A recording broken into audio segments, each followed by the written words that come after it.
Alors, me revoilà bien assez vite pour cette journée du mardi 7 mars. Donc, aujourd'hui, on va en fait aborder la partie 4 son et musique. Donc, vous avez pour certains d'entre vous déjà vu une partie du cours ou déjà vu une partie du TP. Donc là, ici, je vais faire un mélange des deux pour observer, disons, pour comprendre ce que c'est qu'un son. Et déjà, commençons par parler de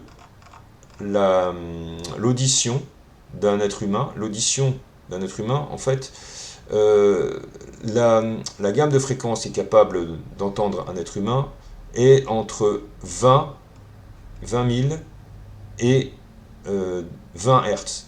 Alors, justement, il est capable d'entendre des sons aussi aigus parce que l'être humain est capable de reconnaître le timbre d'un instrument. C'est-à-dire que le timbre, c'est toutes les fréquences qui vont composer le son complexe de n'importe quel son, comme le son d'une voix ou comme le son d'un instrument de musique.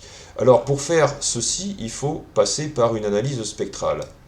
Donc ici, je vais prendre un son quelconque et je vais l'analyser avec un ordinateur qui va me donner un graphe un peu spécial où je vais avoir l'amplitude sur l'axe des ordonnées et la fréquence sur la des abscisses. C'est-à-dire que là, ici, on ne va plus se contenter d'une analyse temporelle, mais vraiment d'une analyse spectrale.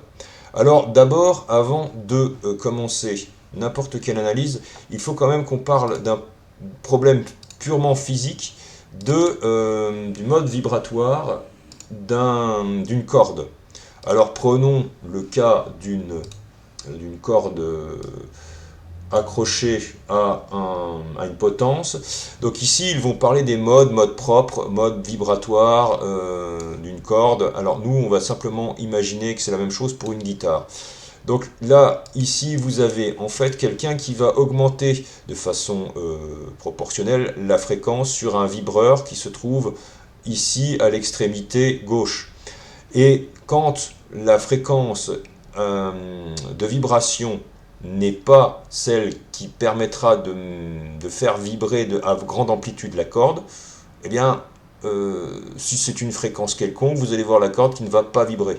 On peut imaginer que la corde se comporte comme un filtre qui élimine toutes les fréquences de vibration, excepté celles où on a justement des modes propres. Donc là, qu'est-ce que c'est que ce phénomène? Admettons qu'on monte la fréquence de 0 jusqu'à 20 Hz. Donc là, ici, nous avons une augmentation progressive de l'amplitude au milieu. Et là, on est donc tombé sur un mode de vibration. À 20 Hz, vous avez effectivement la corde qui vibre à un maximum. Et si on était dans l'audible, en fait, on entendrait une sinusoïde à 20 Hz. Donc on entendrait un son très, très grave de 20 Hz. Et maintenant, ce que va faire la personne, c'est qu'il va monter la fréquence du vibreur jusqu'à 40 Hz. Et là, 40 Hz, c'est un multiple de cette fréquence fondamentale. Et là, à ce moment-là, vous allez obtenir une nouvelle vibration qui aura une amplitude significative, donc qui sera audible, mais qui ne sera pas, voilà, ce sera un double ventre de vibration. Alors, voilà, on y est. Donc là, ce coup-ci, vous avez deux vents de vibration et ici un nœud. Donc là où la corde ne vibre pas. Et ça, si je l'écoutais, j'entendrais en fait une sinusoïde de 40 Hz. Alors vous vous doutez qu'il va y avoir un ventre, deux ventres, trois ventres, quatre ventres, etc., etc. Et ça va donc donner une suite arithmétique de fréquences. Vous allez avoir, lorsque je vais avoir une corde qui vibre. Donc prenons maintenant la vidéo de la guitare. Ici. Donc quelqu'un va placer une guitare sur donc avec une petite caméra, voilà.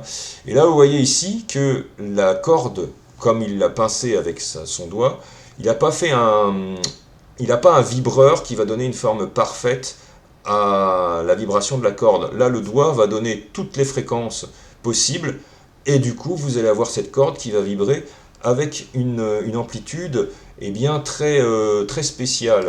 Et on va essayer de décortiquer ce son à l'aide d'un logiciel qui s'appelle Audacity.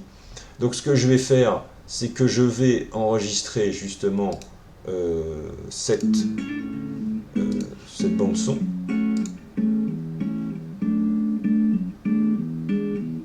Voilà. Donc ici, on a enregistré par exemple le son de cette guitare. Et ce que je pourrais faire maintenant, c'est faire une analyse de ce son, de cette bande. Donc, je vais analyser, admettons, la vibration de la corde quand elle vibrait. Lorsque vous la voyez en rouge, ici, j'ai agrandi de façon... pas à l'échelle, mais j'ai vraiment très agrandi la vibration de la corde. Et moi, je vais entendre cette vibration avec mes oreilles. Et donc, je vais entendre quasiment toutes les fréquences. Donc, voyons voir, par exemple, cette note de musique. Voilà, cette note-là. Je vais demander à mon logiciel de me tracer le spectre. Voilà. Et ce dont je vais m'apercevoir, c'est que je vais avoir toujours un écart de fréquence qui va être le même. C'est effectivement une suite arithmétique. Alors ici, bon, évidemment, l'analyse n'est pas parfaite, mais ce dont je m'aperçois, c'est que je suis à 1092, Ré 6, puis après Fa dièse, La 6. Donc on est effectivement sur un écart de fréquence qui reste le même. Donc normalement, ça devrait donner une augmentation de fréquence qui est régulière. Alors, moi, je vais vous montrer maintenant une création d'un son qui sera beaucoup plus propre. Donc, je vais par exemple générer une tonalité à alors, le La3. Admettons La3 à 60% de ma puissance générée. Et puis, je vais lui créer un harmonique. Donc je vais créer justement un harmonique qui sera le double de sa fréquence. Mais comme la corde vibre un peu moins fort, on va mettre que 40% de la puissance. Et encore, eh bien, je vais, imaginons, encore avoir un mode de vibration. Mais cette fois-ci, qui sera le triple. Et là, qui sera assez faible. Voilà. Donc là, ici, j'ai une note, voilà, et je vais lui demander de me faire une note, avant tout. Regardons ceci de plus près. Voilà, j'ai différents modes de fréquence, ici, voilà, j'ai une fréquence qui est le double, et celle qui est en dessous qui est le triple. Je vais faire un mix de tout ça, donc je vais mixer les pistes. Voilà. Et là, vous pouvez reconnaître en fait l'espèce d'onde que j'avais mis sur la guitare. Donc on a cette forme d'onde qui est ici. Et si je faisais une analyse spectrale, alors il faut que j'élimine toutes les autres. Voilà, si je faisais une analyse spectrale de cette onde, eh bien je m'apercevrais, alors évidemment là c'est très propre, je m'aperçois que j'ai effectivement 3 pics. Un qui est au La3, puis après un suivant qui est au La4, et un dernier qui est au Mi5. Alors lui il voit Mi5, alors que c'est La5. Bon, normalement c'est... Ah oui, Mi5, tout à fait, oui, c'est la note Mi5. Donc on a effectivement des fréquences qui sont des multiples. Donc 659 qui est 660, 440 et enfin 220. Et il a mis 222, bon, admettons. Donc là, ici, un son complexe est en fait la somme de plusieurs ondes sinusoïdales qui sont les modes de la corde en fait que nous avons fait vibrer. Et il y a donc 3 fréquences qui se sont ajoutées, ce qui nous donne une forme d'onde un peu complexe. D'où la distinction d'un son pur et d'un son complexe. Un son pur étant une onde sinusoïdale, comme si ma corde vibrait avec un seul ventre, et un son complexe, c'est lorsque vous avez plusieurs modes de vibration qui s'ajoutent au premier. Donc là, en gros, qu'est-ce qu'on va voir grâce à cette analyse spectrale? Ben, on va pouvoir observer tous les modes de vibration de la corde.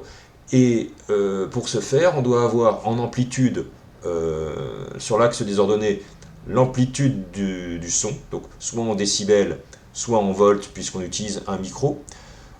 Et en abscisse, on aura donc la fréquence. D'accord?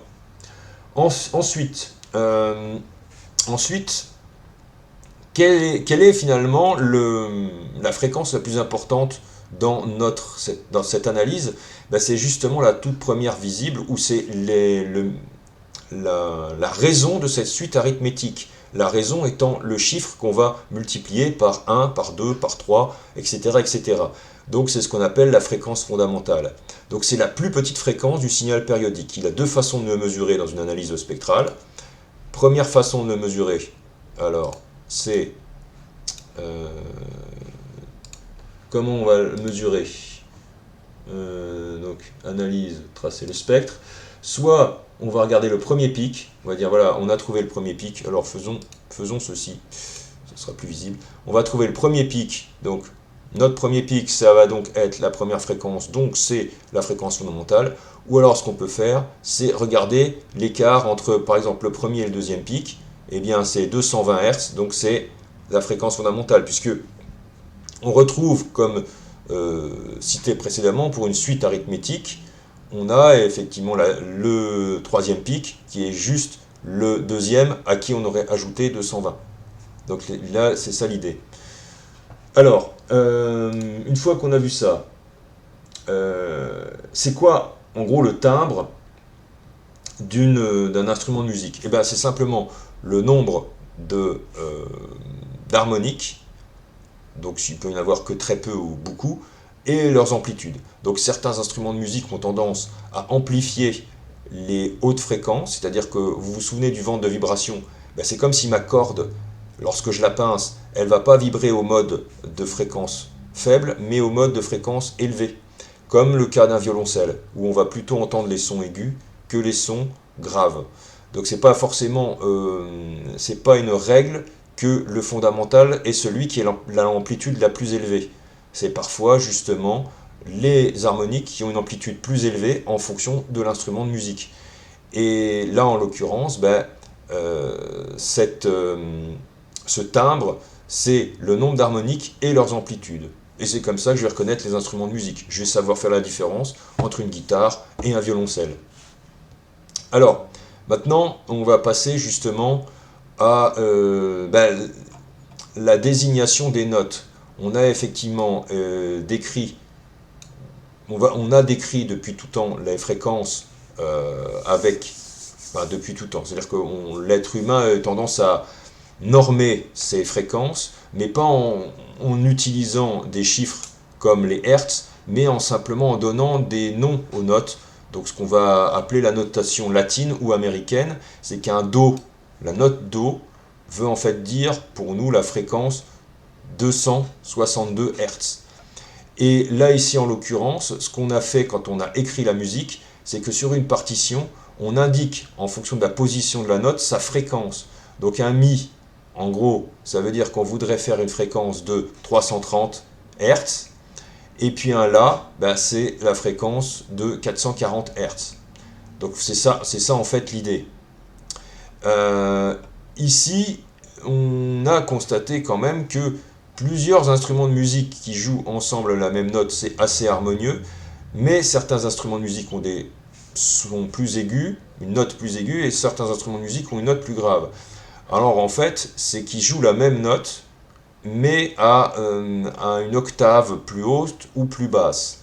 Donc ici, quand on a une octave plus haute, on multiplie par 2. Quand on a une octave plus basse, on va en fait diviser par 2 la fréquence de la note. Donc prenons l'exemple du La3. La3, j'aurais dit, oui, La3, j'aurais dit La4, moi, enfin bon, soit. La2, admettons, c'est donc une fréquence de 220 Hz. Et le La3, ça sera donc une fréquence de 440 Hz. Maintenant, si vous avez donc le La 3, ici effectivement 440, donc si on divise par 2, ça sera 220, et donc ça sera une octave plus basse, donc le La 2. Et si je multiplie la fréquence par 2, ça sera donc 880, donc c'est ce qu'on va appeler une octave plus haute, donc le La 4. Voilà, donc maintenant si je voulais placer sur des partitions, bah effectivement le La 4, je vais le mettre beaucoup plus haut que le La 3, qui sera on pourra écrire avec une partition en clé de sol, et par contre une clé de Fa, et bien mon La 2 sera en haut de la partition de la clé de Fa. Voilà. Du coup, ça, ici, c'est comment est-ce qu'on va qualifier la fréquence des notes. Et quand on a une multiplicité de notes sur une partition, on peut les jouer plus ou moins vite. Alors là, ici, ce qui va m'intéresser, c'est comment est-ce qu'on calcule une fréquence. Et je reviens sur ce que vous avez dû voir l'an dernier, c'est-à-dire le nombre de battements par minute. C'est-à-dire que combien est-ce que je fais de battements ici? Ben, admettons que j'en fasse 90, donc je fais 90 notes dans une minute. Combien va durer une note en moyenne? Eh bien, une note moyenne, c'est celle-ci. C'est la note la plus commune, en fait, qui est censée faire un temps. Eh bien, en gros, ça va durer 0,67 secondes. Bon, l'intervalle de temps entre deux notes va durer 0,67 secondes. Et ça veut dire que ça fera 1,5 Hz. Et c'est là ce qu'on appelle en fait les tempos. C'est que vous avez des tempos qui sont différents en fonction du style de musique. Parce que ce style de musique va s'approprier à une danse particulière. Et donc les danses sont plus ou moins lentes ou plus ou moins rapides. Donc petit exercice, si je vous dis que cette mélodie, je dois avoir un tempo de 100, c'est-à-dire 100 notes par minute, combien de temps va durer en fait chaque note?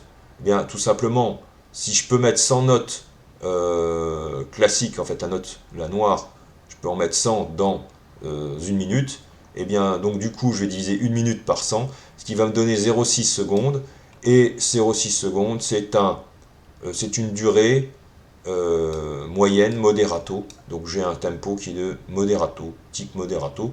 Donc voilà, c'est toujours pareil, la fréquence, qu'est-ce que c'est? C'est le nombre de vibrations par minute. Ça va nous servir à comprendre comment on peut analyser ce genre de choses, et aussi, ça peut aussi nous donner le tempo. Voilà. Donc après, pour terminer, pour clore les ondes sonores, il va falloir qu'on comprenne en gros que plus on s'écarte d'une source sonore et moins on entendra le son. Alors il est vrai qu'effectivement nous avons des téléphones portables qui sont très pratiques, et sur ce téléphone portable nous pouvons avoir des applications qui nous donnent le niveau sonore. Alors ici j'en ai une qui s'appelle Sonomètre, voilà, et mon appareil va donc me permettre de donner l'intensité sonore courante de ce que je suis en train d'enregistrer. Donc si jamais je parle beaucoup plus fort, on va voir ici que le niveau sonore va augmenter. Alors, admettons qu'on ait une onde sonore qui a une valeur de 100 décibels. Si je m'écarte de cette source, je vais voir son intensité sonore diminuer. Plus je m'écarte, plus ça va diminuer. Alors pourquoi? En fait, il faut comprendre ça d'une façon très simple. Si l'onde sonore, c'est une puissance qui se propage dans l'espace, plus je vais me propager, plus je vais devoir couvrir une surface qui est en fait une sorte de dôme ou de sphère, où la puissance va être répartie sur cette sphère. Et plus la sphère augmente, et donc plus la puissance doit se répartir sur une surface de plus en plus grande. Donc l'intensité, qui est le rapport de la puissance sur la surface, va devenir de plus en plus faible. En effet, si par exemple je mesure avec un sonomètre en me mettant ici, je mesure 100 décibels, eh bien lorsque je me serai écarté du double de la distance, en fait mon intensité va diminuer par 4. Alors attention, c'est pas 100 décibels divisé par 4, mais c'est une intensité qui va être diminuée par 4. Et si je m'écarte encore de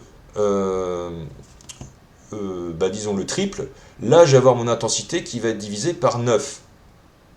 Donc l'intensité, alors justement, elle n'est pas en décibels, elle est donnée dans une unité qui est proche de, de ce dont je parlais, c'est-à-dire de la puissance par unité de surface.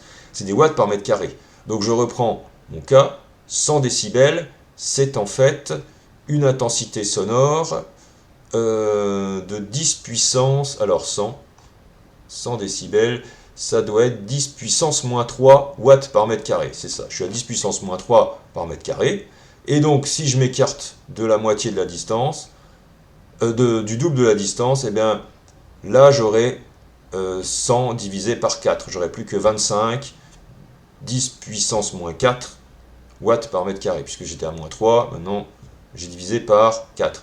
Et puis si je m'écarte encore, et bien là j'aurai pratiquement divisé par 10, donc je serai à 10 puissance moins 4, etc., etc. Alors ça, évidemment, nous n'avons pas l'habitude d'utiliser les watts par mètre carré, mais nous, ce que nous préférons utiliser comme intensité sonore, c'est les décibels. Alors néanmoins, je précise que la décroissance de l'intensité sonore évolue en 1 sur R2, c'est-à-dire là, on divise par la surface. Donc c'est vraiment une décroissance très grande, beaucoup plus grande que c'est pas linéaire, c'est quadratique. C'est-à-dire que j'ai vraiment une baisse d'intensité qui est beaucoup plus grande que la distance, puisque c'est proportionnel à la surface. Alors néanmoins, nous, pour avoir une échelle qui soit facilement utilisable, on utilise des décibels. Et ici, en l'occurrence, comment est-ce qu'on calcule les décibels? Tout simplement, on a pris comme référence le niveau sonore minimum que l'être humain est capable d'entendre, c'est-à-dire 0 décibels. Et le minimum pour lui, c'est 10-12. Alors, plus on va avoir un son qui sera par exemple à 10-4, et 10-4, eh bien, c'est plus grand que 10-12.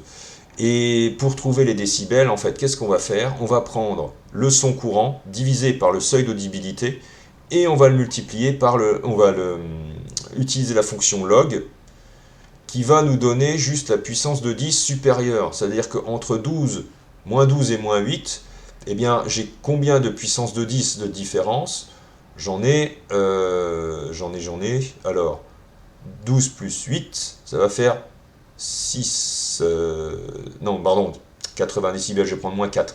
Donc je vais prendre 10 puissance moins 4, 10 puissance moins 4, donc si je voudrais savoir en décibels ce que ça donne 12 puissance moins 4, tout simplement, je vais faire le nombre de puissance de 10 de plus que j'ai entre là, et ça me donne 8 puissance de 10. Donc c'est comme si j'avais multiplié le seuil d'audibilité par 10 puissance 8 pour obtenir 10 puissance 4. Et 10 puissance 8, c'est le résultat que va me donner cette opération-là. Donc ça veut dire que j'ai 8 rangs de différence, fois 10 égale 80. Donc c'est ça en fait l'idée du décibel, c'est que c'est une échelle logarithmique. C'est que l'oreille humaine est tellement précise qu'elle est capable d'avoir une gamme d'audibilité de 10-12 à 10 puissance 0. Et ce qui est qu'on ne peut pas représenter ça sur une échelle linéaire. On est obligé d'avoir une échelle logarithmique. Donc là, ici, on a les différents niveaux on a les différents niveaux en fait une correspondance entre ce qu'on ressent et ce qu'on a en décibels. Donc là, ici, effectivement, 0 décibels, c'est seuil d'audibilité, puis 80 décibels, donc c'était un bruit gênant, et enfin, si on est à 120 décibels, c'est avion au décollage, on a dépassé le seuil de douleur. Ici, donc je rappelle ce que c'est que L, c'est le niveau sonore, L comme level en anglais, donc d'où le terme niveau sonore. Intensité sonore, eh bien, c'est ce dont j'avais parlé, c'est la puissance divisée par la surface. Et I0, eh bien, c'est la référence qu'on a pris pour l'être humain. Voilà, donc après, ce qui va se passer, c'est qu'on va regarder les exercices. Donc le premier exercice est celui, justement, où on essaye de trouver la valeur en décibels, par exemple 25 watts par mètre carré, qu'est-ce que ça donne en décibels? Eh bien, tout simplement, on fait 25 divisé par le seuil d'audibilité, et ça nous donne 133 décibels, donc une valeur extrêmement élevée. Hein.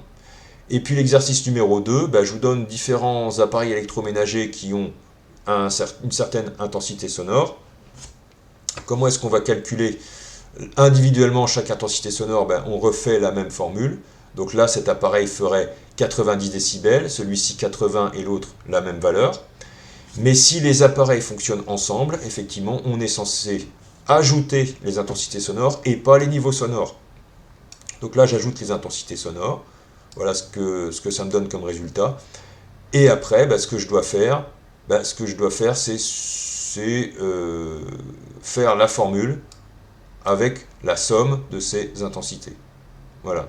C'est un peu l'idée de cet exercice. C'est pour ça qu'on vous demande d'abord de faire la somme des intensités sonores, de trouver le niveau sonore de chacun des appareils individuellement, mais lorsqu'on doit réfléchir au niveau sonore global de tous les appareils en fonctionnement, eh bien, il faut ajouter les intensités et pas les niveaux sonores. Ce qui nous donne ici 93 décibels. Effectivement, si j'ai deux appareils qui font un bruit de 90 décibels qui fonctionnent en même temps, la somme des deux ne me donne pas 180 décibels, mais 93 décibels. J'augmente juste de 3 décibels, parce que c'est une échelle qui est logarithmique et pas linéaire.